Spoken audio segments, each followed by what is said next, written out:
So, in our today's lecture, we are going to discuss numericals related to basis and dimension. So, there is first example in which we have to show that set B is equal to E1, E2 up to so on En, where EI is equal to 0, 0, 0, यानी कि ith place पे only 1 है, बाकी सारी entries 0 हैं.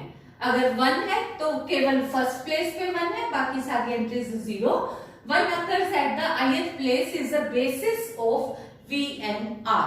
तो देखो अब हमारे को पता है कि जो Vn हमने वेक्टर स्पेस लिया है n डायमेंशन का, तो उसके अंदर जो एंट्री होगी, कोई भी एक वेक्टर का एलिमेंट होगा, उसके अंदर हमने उसको V से रिप्रेजेंट करा. वो V किस टाइप का होगा? Alpha 1 alpha 2 up to alpha n, यानी कि उसके एक एलिमेंट के अंदर आगे n एंट्रीज होंगी.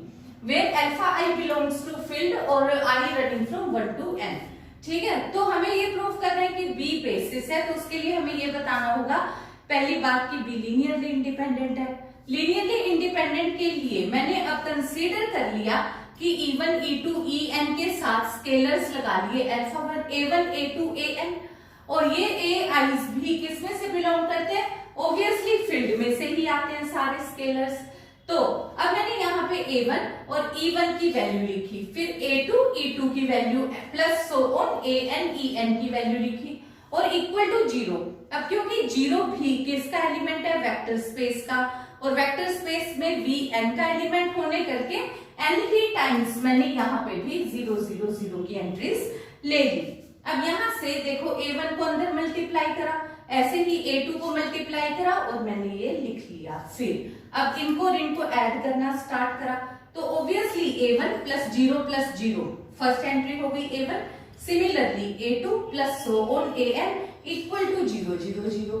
अब देखो मैंने लेफ्ट हैंड साइड और राइट हैंड साइड को इक्वेट किया, तो मेरे पास अब रिजल्ट क्या आ गया? A1 equal to A2 equal to An equal to 0. और यहां से मेरे को पता है कि अगर इन वेक्टर्स के साथ के सारे स्केलर एंट्रीज का आंसर 0 आ जाए, तो उस केस में ये जो वेक्टर स्पेस है वो मेरे पास के एलिमेंट्स लीनियरली इंडिपेंडेंट हो जाएंगे.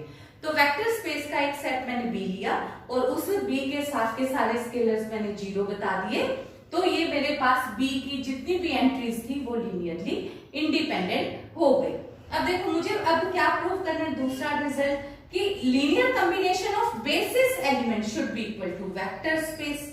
तो उसके लिए मैंने वेक्टर का कोई भी एलिमेंट है तो मैं देखो उसको लिखती हूँ अल्फा 1 अल्फा 2 अल्फा n.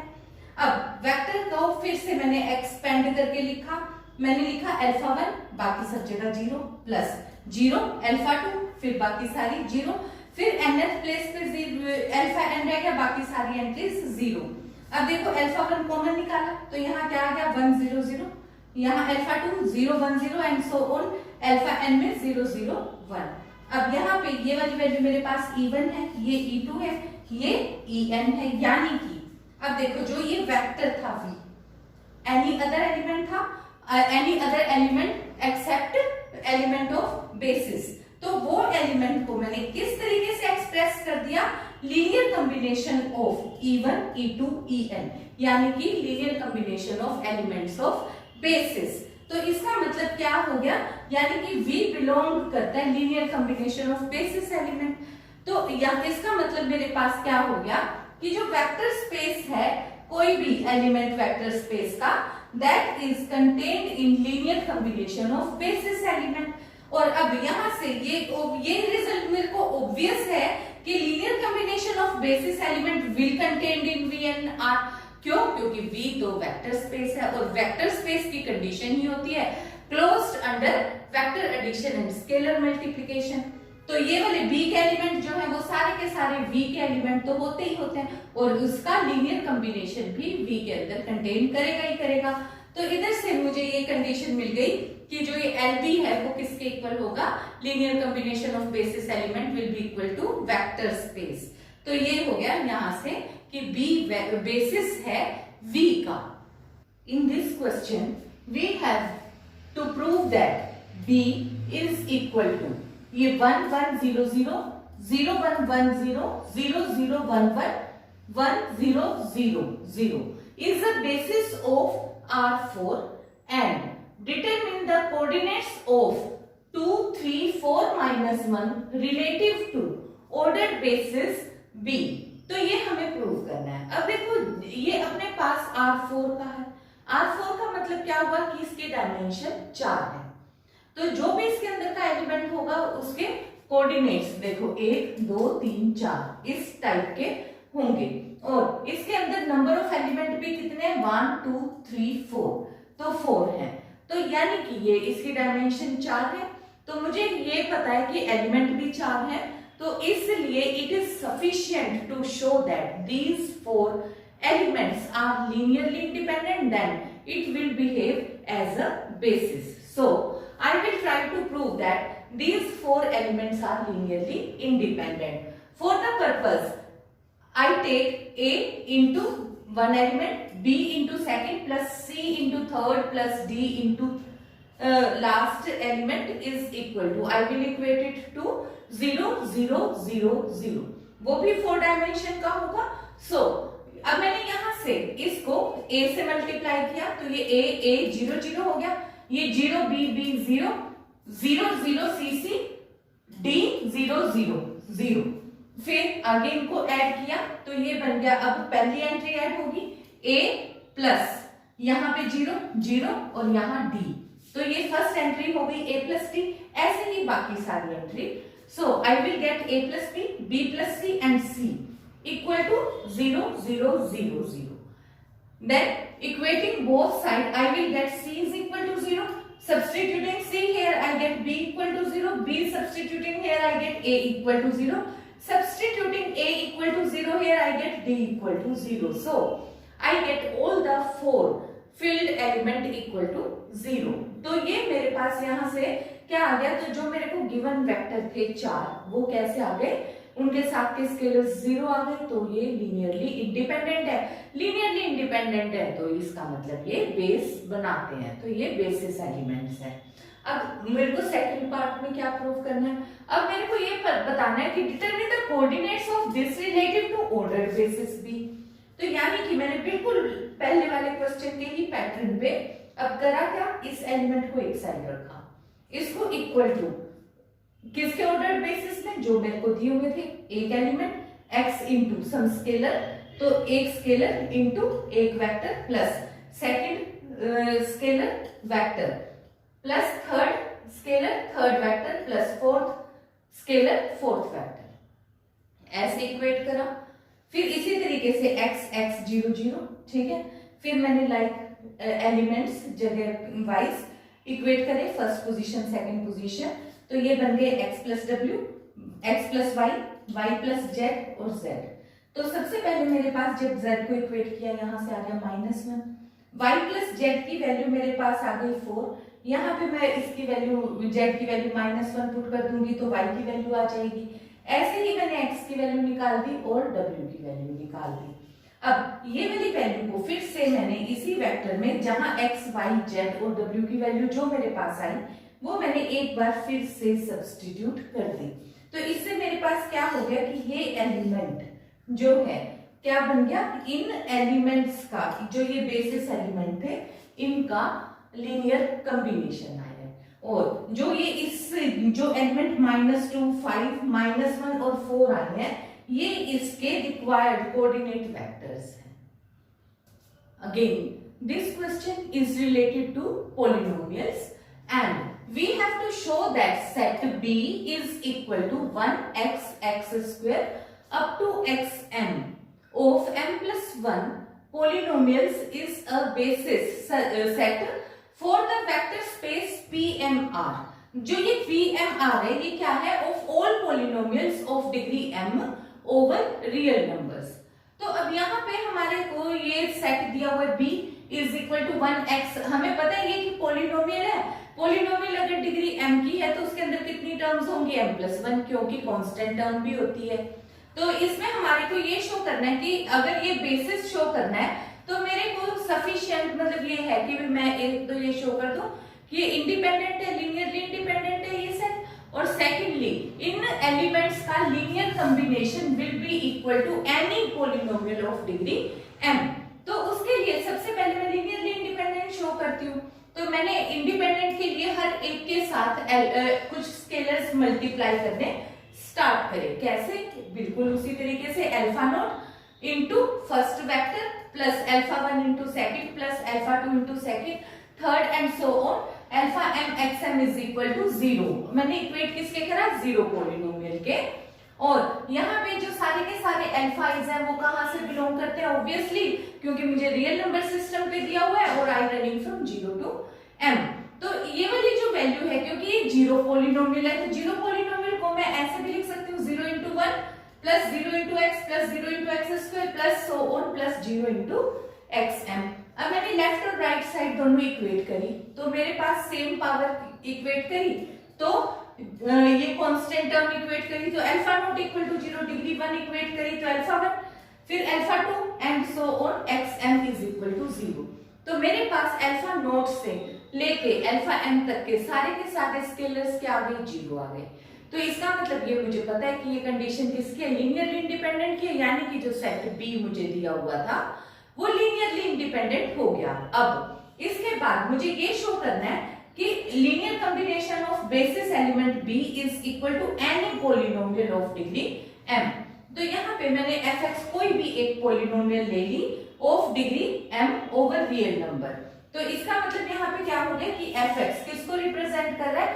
कोई एक एनी एलिमेंट ऑफ pmr को रिप्रेजेंट कर रहा है।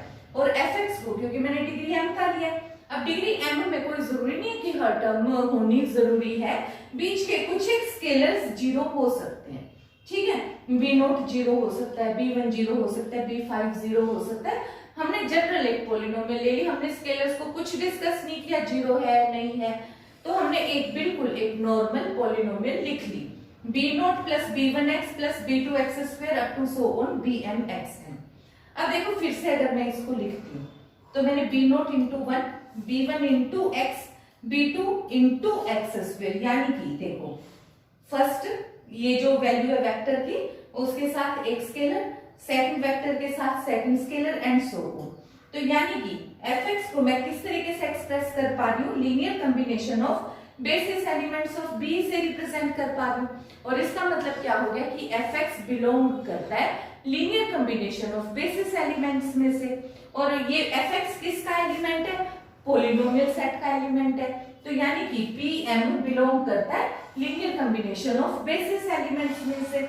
अब जो linear combination of basis element है ये पूरी तरीके से pmr के अंदर कंटेन करता है, ये रिजल्ट ऑब्वियस है। क्यों? क्योंकि पॉलिनोमियल्स हम ये ऑलरेडी प्रूव कर चुके हैं कि ये वेक्टर स्पेस होते हैं, तो वेक्टर स्पेस की सारी प्रॉपर्टीज को होल्ड करते हैं। तो pmr polynomial set of polynomial of degree n कह लो m कह लो, वो हमेशा वेक्टर स्पेस होते हैं। तो pmr क्योंकि वेक्टर स्पेस है इस वजह से LP तो पूरी तरीके से pmr के अंदर कंटेन करेगा ही करेगा, क्योंकि वेक्टर स्पेस क्लोज्ड होते हैं under vector addition and scalar multiplication. तो यहाँ से LP is equal to pmr हो गया, ठीक है? और यही मुझे प्रूव करना था, इसका मतलब B बेसिस हो गया pmr का। We have one more problem regarding to polynomials. In this problem, we have to prove that 1 plus x square and 1 plus x cube span the subspace W of polynomial in x of degree less than equal to 3. इसके अंदर zero polynomial भी included है। तो देखो अपने को ये पता है कि मुझे ये स्पैन बताना है। स्पैन का मतलब है कि देखो इस पॉलिनोमियल कितनी कही हुई है? Degree less than equal to 3। Less than equal to 3 तो यानी कि नंबर ऑफ एलिमेंट कितने होने चाहिए? 4, क्योंकि हमें पता है कि इसके अंदर कांस्टेंट डिग्री टर्म यानी कि जीरो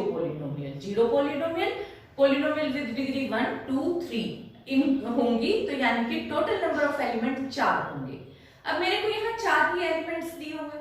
अगर मेरे को यहाँ स्पैन बताना है तो अगर मैं ये शो कर देती हूँ कि 4 एलिमेंट्स लीनियरली इंडिपेंडेंट हैं, तो मेरे पास ये सफिशिएंट होगा ये शो करना कि ये स्पैन करेंगे, क्योंकि जो भी लीनियरली इंडिपेंडेंट एलिमेंट्स होंगे मैक्सिमम नंबर वो लीनियर स्पैन होंगे ही होंगे। तो मैंने यहाँ से कंसीडर कर लिया कि W एक पॉलिनोमियल है degree less than equal to 3 का, तो उसकी डायमेंशन हो गई 4। तो यहाँ पे अब मेरे को ये चीज शो करनी है कि ये जो 4 वेक्टर्स है ये लीनियरली इंडिपेंडेंट है टू शो द स्पैन। तो इसके लिए मैंने क्या किया, अब a b c d 4 vector scalars ले लिए जो कि फील्ड में से आते हैं, such that a into 1 vector, b into second plus c third, d into fourth vector equal to 0। आगे वो 0 पॉलिनोमियल है, यानी कि 0 into 1 plus 0 into x square x cube तक मैंने इक्वेट कर दिया।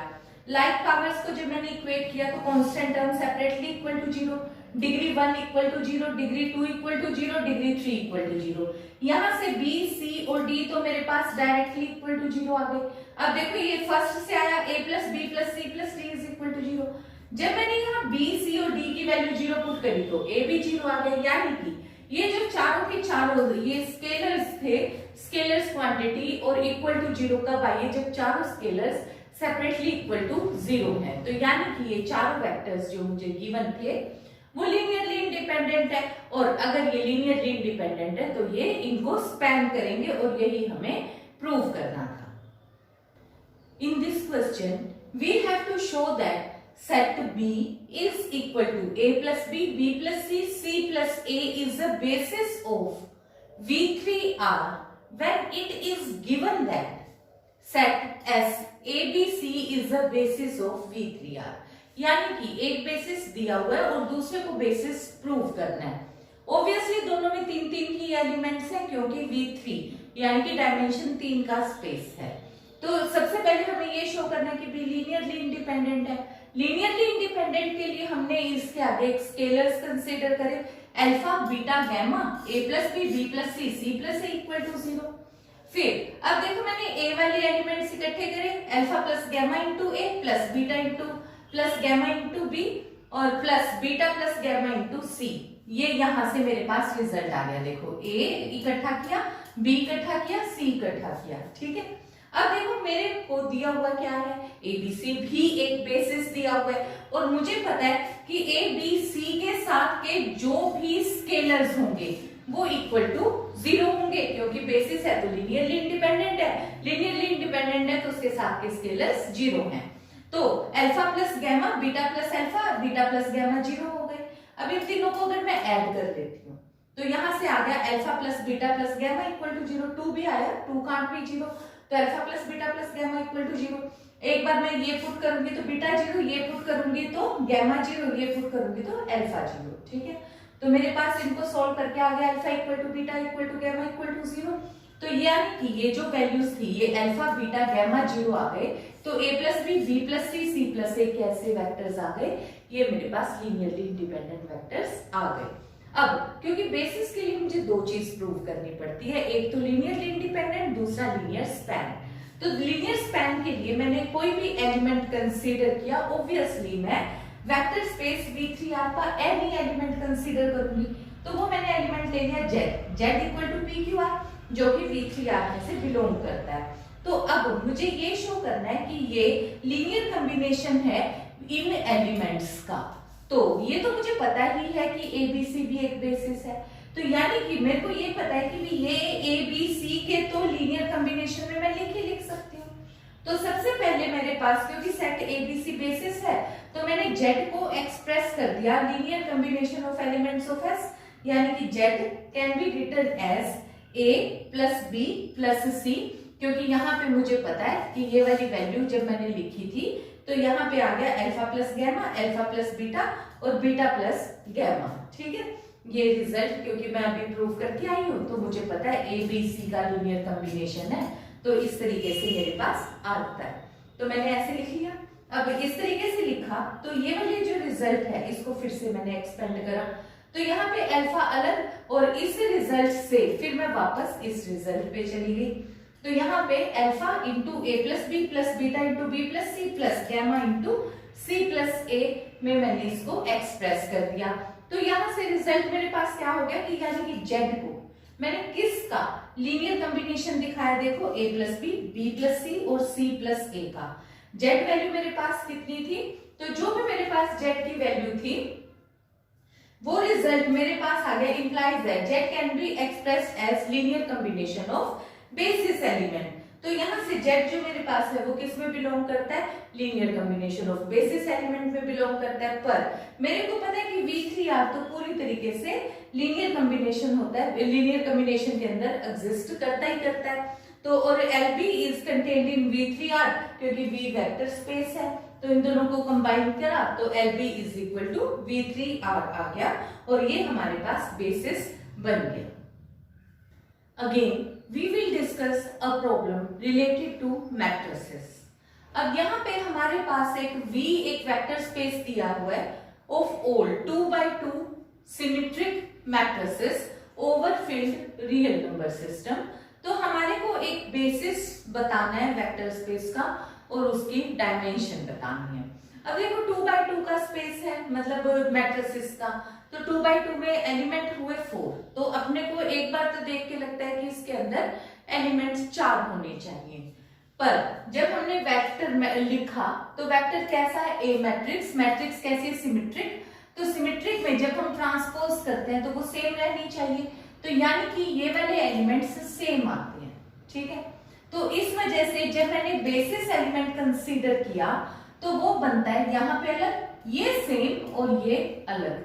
तो मैंने क्या कंसीडर किया, 1 0 0 0 0 1 1 0 0 0 0 1, ठीक है। तो यानी कि मैंने 4 एलिमेंट्स कंसीडर ना करके 3 एलिमेंट्स कंसीडर किए हैं। और अब मेरे को ये शो करना है कि ये बेसिस बनाता है, तो मुझे बेसिस बताने के लिए इसको लीनियरली इंडिपेंडेंट भी शो करना पड़ेगा और कोई भी symmetric matrix, any symmetric matrix, इन 3 एलिमेंट्स का लीनियर कॉम्बिनेशन शो करना होगा। फर्स्ट मैं लेकर चलती हूँ लीनियरली इंडिपेंडेंट। उसके लिए मैंने यहाँ पे अल्फा, बीटा और गैमा मल्टीप्लाई करके 0 के इक्वेट कर दिया। जब मैंने इसके साथ फिर एंट्रीज रखी तो alpha plus 0 is equal to 0, यानी कि अल्फा, यहाँ बीटा आ गया, यहाँ बीटा और यहाँ गैमा, ठीक है। और किसके इक्वल है, 0 0 0। फर्स्ट को इक्वेट किया तो अल्फा 0, फिर बीटा 0, फिर गैमा 0, यानी कि तीनों के तीनों स्केलर्स जो मेरे पास मैट्रिसेस के साथ मैंने लिए थे वो 0 आ गए। तो यानी कि ये जो सेट है बेसिस एलिमेंट्स का, ये तीनों के तीनों लीनियरली इंडिपेंडेंट वेक्टर्स हैं। अब दूसरी बात, क्योंकि केवल लीनियरली इंडिपेंडेंट होने से सफिशिएंट नहीं है, क्योंकि लीनियरली इंडिपेंडेंट तो सिंगलटन एलिमेंट भी हमेशा लीनियरली इंडिपेंडेंट होता है और इसमें 3 तो चाहिए ना मुझे एलिमेंट। तो मुझे ये नहीं पता भी 3 सफिशिएंट है या अभी भी कोई प्रॉब्लम आ जाएगी। तो फिर मैंने अब कोई भी एनी मैट्रिक्स ली, कोई एक सिमेट्रिक मैट्रिक्स ली, तो वो मैंने कहा इस टाइप की कोई भी एक मैट्रिक्स होगी सिमेट्रिक मैट्रिक्स जो कि VR में से बिलोंग करेगी। ये VR वेक्टर स्पेस है मैट्रिसेस, सिमेट्रिक मैट्रिसेस का। तो ABC बिलोंग करते हैं, फील्ड के एलिमेंट है, फील्ड है रियल नंबर सिस्टम।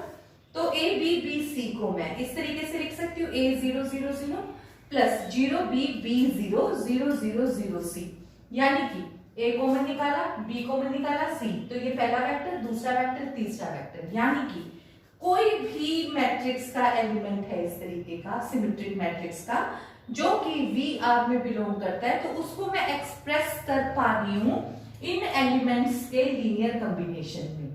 यानी कि ये वाला जो वेक्टर है ABBC, ये बिलोंग करता है linear combination of basis element में। लेकिन मुझे पता है कि इसका मतलब ये वाला एलिमेंट था किसमें, VR, यानी कि VR पूरी तरीके से LB के अंदर बिलोंग करता है। पर LB मुझे पता ही है कि VR के अंदर कंटेन करता है, ये ऑब्वियस है।